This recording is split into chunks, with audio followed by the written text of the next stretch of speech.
আসসালামু আলাইকুম। ওয়ালাইকুম আসসালাম ওয়া রাহমাতুল্লাহ। শেখ ভালো আছেন? আলহামদুলিল্লাহ।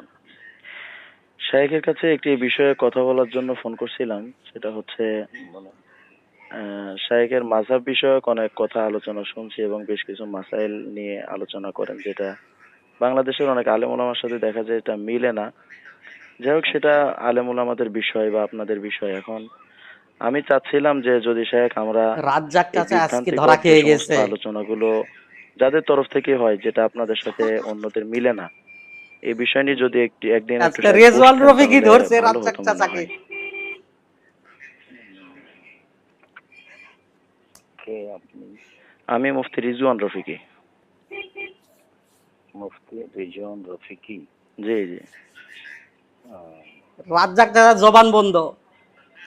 এখন যদি শেখ পরিবেশ কতদূর ভালো রাজ্জাক হবে চাচা আমি জীবনেও জানি না। রাজি হবে না। না, প্রয়োজনে আমরা আপনার সূরা মাদ্রাসায় ফাতিহা আসলাম শেখ, পড়তে পারে না, অসুবিধা নাই। সে আবার বাসে আমরা বসবে। লুৎফন ফরাইজি ভাই, শামসুদ্দো আশরাফি, রেজাউল করিম আবরার ভাই, আমরা সবাই আপনার মাদ্রাসায় আসলাম, প্রয়োজনে বসলাম।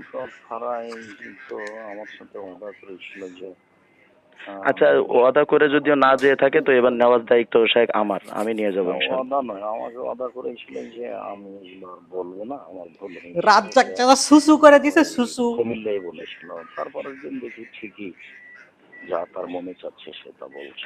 আচ্ছা, এখন শেখ আমরা ওই ব্যক্তিগত বিষয় নিয়ে না কথা বলে নির্দিষ্ট কিছু মাসলা মাসাইল বিষয় নিয়ে যেগুলোর সাথে আমাদের মিলতেছে না, এখন জনগণের সাথে তো সামনে তো একটা খারাপ মেসেজ যাচ্ছে।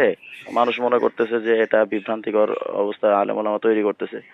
তো সেই হিসেবে যদি রাজ্জাক আমরা একটু এই চাচার যে মুখের বসে জবানই যদি বন্ধ। সমাধান করতে পারতাম, তাহলে অন্তত এই সাধারণ মানুষ যেটা আমাদেরকে ভুল বুঝে যে আমাদের মধ্যে বিরাট দ্বন্দ্ব, তো এই বিষয়গুলো মানুষের কাছে একটা ভালো মেসেজ দেওয়া যেত। এখন যদি আপনি একটু সুযোগ দিতেন, প্রয়োজনে আমরা আপনার মাদ্রাসায় আসলাম। আপনি যদি চান যে এটা মিডিয়ায় প্রচার হবে সেটাও হবে, আর যদি বলেন যে না ঘরোয়া বৈঠকে হবে সেটাও হবে, যেভাবে আপনি চান। রাজ্জাক চাচার সময় নাই। আচ্ছা, সময় কথা বলবো। না, সময়ের কথা না শেখ, যদি একটা ডেট দেন ভালো হয়। সেটা এখন বলতে পারছি না। তাহলে কবে ফোন দিব শেখ? আচ্ছা, ফোন দিয়ে বলবো, আপনাকে জানাবো। কবে ফোন দিব? আচ্ছা, শায়েক থাকেন একদিন দেখি। হ্যাঁ আসসালামু আলাইকুম। শেখ শেখ শায়েক পলাইছে, শায়েক পলাইছে। আসসালামু আলাইকুম রহমতুল্লাহ। শেখ ভালো আছেন? জি, আলহামদুলিল্লাহ। শেখ, আমি কিছুদিন আগে আপনাকে ফোন করেছিলাম, আপনার মাদ্রাসায় আমরা একটু টাইম বসতে দিবে না। চাচ্ছিলাম আপনার সাথে। আপনি বলেছিলেন টাইম দিবেন, তো টাইমটা এখনো তো দিলেন না। জি না, আপনার প্রয়োজন সাথে নাই। আমার কথা রাজ্জাক বলার চাচা প্রয়োজন সূরা নেই। আপনার ফাতিহা সাথে পারে না, আমাদের সে বসার আবার প্রয়োজন বসবে কি আছে। করে?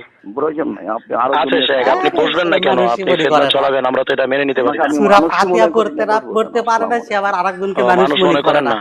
কি বলো ভাই, মাথা শেষ। আজকের ভিডিওটা অবশ্যই আপনার সর্বোচ্চ বেশি বেশি শেয়ার করবেন।